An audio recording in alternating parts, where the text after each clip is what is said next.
अस्सलाम वालेकुम नाज़रीन, के न्यूज़ प्रोग्राम पंहिंजे शहर में आऊं आहियां लतीफ़ मीराली। हिन प्रोग्राम में ॻाल्हि कंदासीं मकानी चूंडुनि जे हवाले सां। मकानी चूंडूं आख़िरी मरहले में हली रहियूं आहिनि।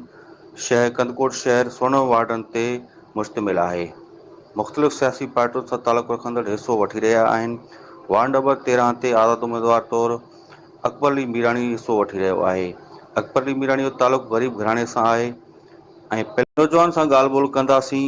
हिन कहिड़े सबबनि करे इलेक्शन में हिसो वरितो आहे ऐं थींदड़ इलेक्शन जे हवाले सां बि ॻाल्हियूं कंदासीं। बिस्मिल्लाह मिन शैतान रजीम बिस्मिल्लाह रहमान रहीम। सब खां लतीफ़ साहब तव्हांजी वॾी महिरबानी जो तव्हां पंहिंजो कीमती टाइम कढी आया असांजे शहर कंदकोट जे लाइ, असांजे वार्ड नंबर 13 वारनि जे लाइ। असां त उते इन जे करे आहियूं जो हिकु त ख़ासि करे मां सूबे सिंध पूरे जी ॻाल्हि कंदुमि, वार्ड जी बि ॻाल्हि न कंदुमि, पूरे सिंध जी ॻाल्हि कंदुमि। पूरे सिंध में 15-20 सालनि खां वठी पीपल्स पार्टी जी हुकूमत आहे। इन पूरे जेको पंहिंजो इन 20 सालनि जे अंदरि को हिकिड़ो MP MNA चए जेको जंहिं पंहिंजे कंहिं ज़िले में कंहिं कमु करायो हुजे, या हे ज़िलो हिकिड़ो पूरे सूबे सिंध मां हे ज़िलो माना पंहिंजो तरक़ियाती कमु थिया नी, मां सम्झां थो त फेल आहे पूरी हुकूमत ई। उन खां पोइ मां ईंदुमि पंहिंजे ख़ासि करे असां सुहिणे पंहिंजे शहर कंदकोट जे लाइ। असांजो प्यारो शहर ख़ूबसूरत शहर कंदकोट जेको हिन टाइम तबाही जे मंज़र में आहे। शहर जी हालति शहर जे माण्हुनि खां ॻुझी कोन्हे की। ऐं ख़ासि करे वार्ड नंबर 13 में मुंहिंजी रिहाइश बि हिते आहे, मुंहिंजो घर बि हिते आहे, असां नंढा वॾा बि हिते थिया आहियूं। जिते मुंहिंजी हिन टाइम रिहाइश आहे उते नाली जो सिस्टम ई न आहे। हे 70 साल जेका चवंदा पाकिस्तान खे आज़ादु थी चुका नी, त हिन मेन हैबत रोड ते असांजो घर आहे। मेन हैबत रोड ते मुनवर अली मिठाणी DC साहब 50 चक्कर हिते विज़िट करियो आहे, लेकिन विज़िट ईअं कबी आहे, बसि विज़िट करियो वरी ॻाल्हि खे ख़तमु करे छॾे नाले मथां। हा भेण, असांखे नाली जी ई सहूलियत हिन 70 सालनि में बि न मिली आहे, त अॻिते इन्हनि माण्हुनि मां असां उमेदु छा रखूं। सभ खां पहिरीं ॻाल्हि। ॿी ॻाल्हि इहा त अक्सर असां वटि जिते रोड ठहियलु हूंदा उन रोड जे मथां रोड ठाती वेंदा, जिते नाली ठहियलु हूंदी आहे उते नाली जे मथां नाली ठाती वेंदा। त सभ खां पहिरीं त मां सम्झां थो असां हाणे जहालत जी वॾी इहा इंतिहा आहे जो नाली जिते हिन टाइम रोड ठहंदो आहे। ॾिसो रोड ठहियलु आहे त उन रोड जे मथां बजट आहे त हिते ठहणो आहे, न ईअं न चवंदा। त असां 100 फुट अगरि रोड किथे मिलियो आहे त मां चवां थो 100 फुट जी जाते 70 फुट रोड ठाहिनि, लेकिन रोड उहो ठाहिनि जेको हमेशह क़ाइमु दाइम हुजे। इन 5 सालनि जी कारकर्दगी में वार्ड नंबर 13 जी ख़ासि करे आवाम खे मुंहिंजी इहा अपील आहे ऐं गुज़ारिश बि आहे त तव्हां वार्ड जी हालति बि ॾिसो त वार्ड जी हालति छा आहे।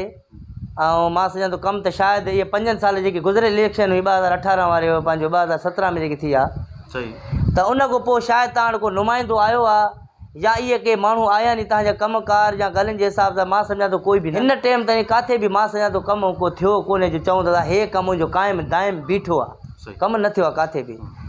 ख़ासि करे असां चऊं था शहर जा माण्हू सुलझल समझदार माण्हू नी, ऐं इनशाला असां आज़ादु उम्मीदवार जी हैसियत सां बीठा आहियूं। अलाह जो कम सां आख़िर ताणी बीठा रहंदासीं, वेहण जो तसवर ई नथा कयूं। मां ख़ासि करे उन्हनि माण्हुनि खे ज़रूरु चवंदुमि जेका फार्म भराए वरी बाद में वेहंदा नी, साईं वॾेरो आयो भोतार आयो उन चयो। मां सम्झां थो जेको वेहे उहो फार्म कॾहिं बि पंहिंजो भराए न, उनखे फार्म भराइण जो कोई हक़ु ई न आहे जो उहो फार्म भराए। जॾहिं तव्हांखे वेहणो आहे त फार्म छो भरायो था तव्हां फार्म ई न भरायो। तव्हांजे करे थी सघे मथां कुझु माण्हू ॿिया बि होशियारु चालाक माण्हू तव्हांखे ॾिसी वेहिजी विया त ठीकु आहे इन भरायो त मां इन जे करे नथो भरायां। सो इन जे करे ख़ासि करे मां चवां असांजो शहर सॼो तबाह थी चुको आहे। शहर वारा माण्हू पंहिंजे ज़हन खां कमु वठनि ऐं नए माण्हू खे वोट ॾेई कामयाबु करनि, जिथे नवां माण्हू बीठा आहिनि उनखे कामयाबु करनि। अलहमदिल्ला पहिरियों त इहो जुनून आहे, चवंदा असांखे हिकिड़ो मौक़ो ॾियनि ऐं इनशाला अलाह जो हुकम सां चवंदा जेको असांखे मौक़ो ॾींदा इन मौक़े में दुबारा थी सघे मथां उन्हनि खे मौक़ो न मिले। ऐं कमु बि इनशाला अहिड़ो करे ॾेखारींदा त अलाह जे हुकम सां जो शहर जा माण्हू असांखे पाण चाहींदा इनशाला। ऐं इनशाला उहे पाण चवंदा त असां वटि इहो माण्हू अचे, दिलि में बि चवंदा इनशाला अलाह करे असां कारकर्दगी अहिड़ी कंदासीं। इहो लतीफ़ साहब तव्हां सां वाइदो बि कयां थो ऐं इनशाला कमु अहिड़ो करे ॾेखारींदासीं जंहिंमें असांजी आवाम ख़ुशि थिए। असांखे छा खपे थो, को माण्हू छा घुरंदा तव्हां को इहो माहौल घुरनि था। सरकारी अस्पताल ॾिसो तबाह लॻी पवंदियूं, स्कूल तबाह लॻा पिया आहिनि, गलियुनि जी तव्हां हालति ॾिसो, इहो माहौल हूंदो आहे। असांखे इन माहौल में सटियो वियो आहे त माना इहे इन ई माहौल में रहनि, इहे अॻिते न अचनि। छो जो अगरि सुठे माहौल में सुठे मुआशिरे में ईंदा त हे थी सघे मथां अॻिते वञे। सो इन जे करे असांजो हक़ु आहे त असांजे ॿारनि खे जेको आहे सुठो मुआशिरो मिले, सुठो माहौल मिले। सुठो माहौल सुठो मुआशिरो केरु ॾींदो आहे? सभ खां पहिरियों उन्हनि ज़िमेदारनि जी, जेका ज़िमेदार माण्हू आहिनि उन्हनि जो कमु आहे त उहे असांखे माहौल पैदा करे ॾियनि, उहो मुआशिरो असांखे पैदा करे ॾियनि। घिटी जो सफ़ाई जो माहौल आहे या नाली जो माहौल आहे, बिजली जो आहे, ड्रेनिंग जो आहे, इहो सॼो माहौल उहे असांखे ॾेई सघनि था। हिन टाइम घर खां ॿाहिरि निकिरो छड़ो गंद ई गंद ई गंद घिटी में लॻो पियो आहे, सॼो शहर ई गंद लॻो पियो आहे। तव्हांजे वार्ड में जेका मुखालिफ़ जेके आहिनि जी सर, उहो कहिड़े कहिड़े पार्टी सां जेको वाबस्ता आहिनि? मुखालिफ़ साईं असांजा पीपल्स पार्टी सां तालुक़ु रखनि था। ऐं मां सम्झां त ॿियो त हाणे असांजो इत्तेहाद आहे JU वारनि सां, पर उन्ही जो कैंडिडेट बि बीठो आहे।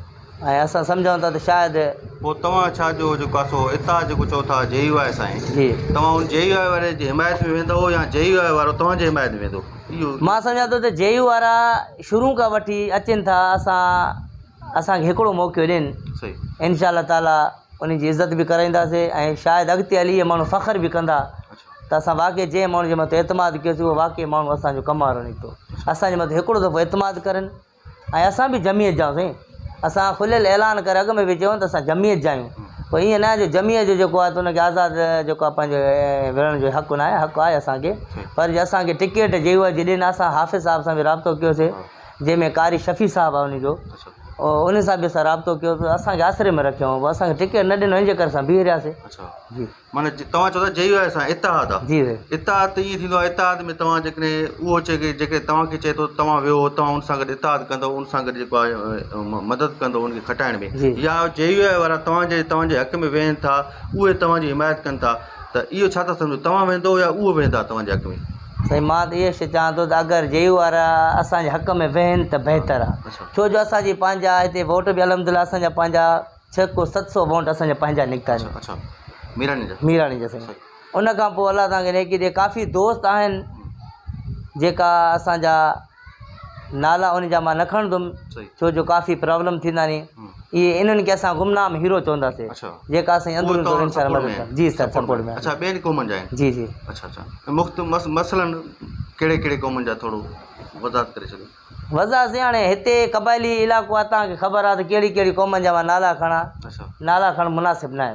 हा, तव्हां छा था सम्झो, केतिरा पुर उमीद आहियो तव्हां जेको आहे सो मसलन जेकॾहिं JUI तव्हांजे सपोर्ट में अची वञे थो, पोइ तव्हां जेको आहे चांसिस आहिनि खटण जा? जेको आहे सो होॾो बि पीपल्स पार्टी आहे, पीपल्स पार्टी होॾो जेको आहे सो जेको आहे शेर मोहम्मद जेको आहे चए थो त असां खटियल आहियूं, जेको आहे उनखां कंहिं दोस्तनि असांखे सवाल कया, उन चयो त मां खटियल आहियां, मूंखे परवाह न आहे। खटियल जी साईं असां ॻाल्हि न कंदासीं, छो जो कामयाबी मुंहिंजे अल्लाह ताला जे वस में आहे। उहो अल्लाह ताला जंहिंजी क़िस्मत में कामयाबी तक़दीर में लिखी छॾे उन खां कोई खसे कोन थो सघे। अल्लाह पाक जो जेको फ़ैसिलो हूंदो असांखे उहो आमीन हूंदो, उहो अल्लाह जी मर्ज़ी आहे जंहिंखे कामयाबी ॾिए।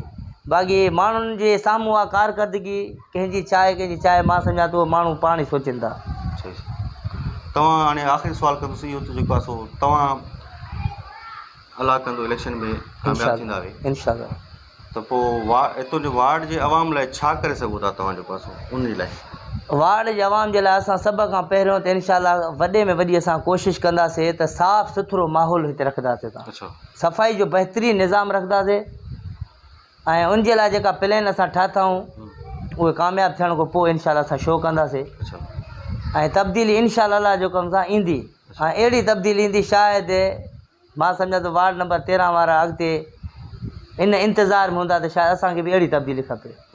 ऐं ॿियो नंबर असां हिन वार्ड जा रहंदड़ आहियूं ऐं ग़रीब मिसकिन माण्हू आहियूं, हर माण्हू असां सां मिली सघे थो। दुकानु असांजो पंहिंजो नलकनि जो, ऐं रिहाइश बि असांजी हिन गली में आहे।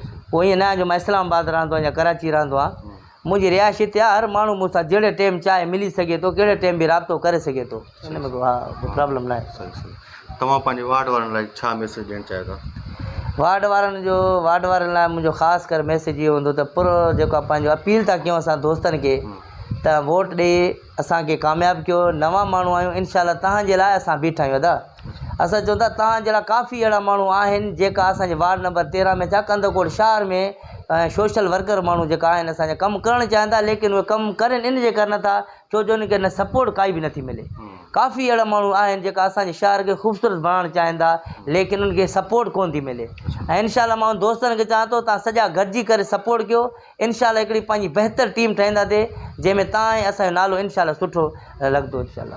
चलो महिरबानी।